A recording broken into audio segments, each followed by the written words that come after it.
বাতেন 23% ক্ষতিতে একটি শেয়ার বিক্রি করে।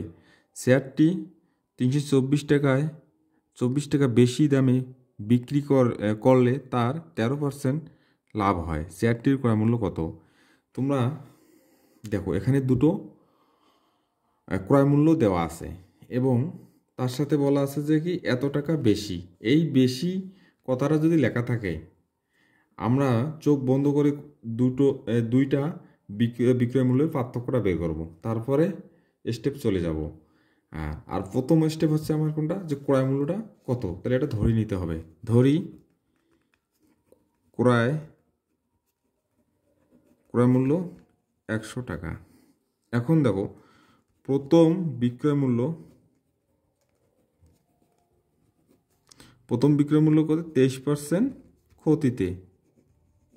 23% ক্ষতিতে মানে 100 থেকে বিয়োগ 23, 77 টাকা।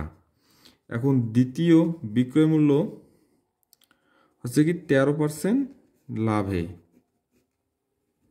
13% লাভে মানে 100 থেকে যোগ 100 সাথে যোগ 13, 113 টাকা। এখন দুই বিক্রয় মূল্য পার্থক্য,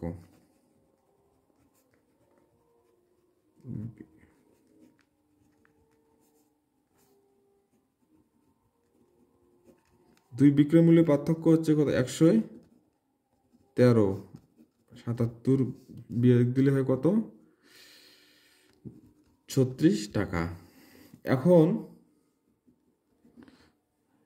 এখন তোমরা খেয়াল করো যে এই 36 টাকা বা 36% সমান সমান 324 টাকা। তাহলে তোমরা একটু ডিপলি চিন্তা করে দেখো যে এই 36% সমান সমান 324 টাকা। এই 36% সমান সমান 324 টাকা। তাহলে 1% সমান সমান কম হবে, কম হলে ভাগ। এখন ক্রয় মূল্য ছিল কত? 100 বা 100%। 100% হলে বেশি হবে, 324 গুণন 100 নিচে 36। তোমরা ক্যালকুলেশন করলে উত্তর আসবে 900 টাকা। এটা হচ্ছে কি ক্রয় মূল্য।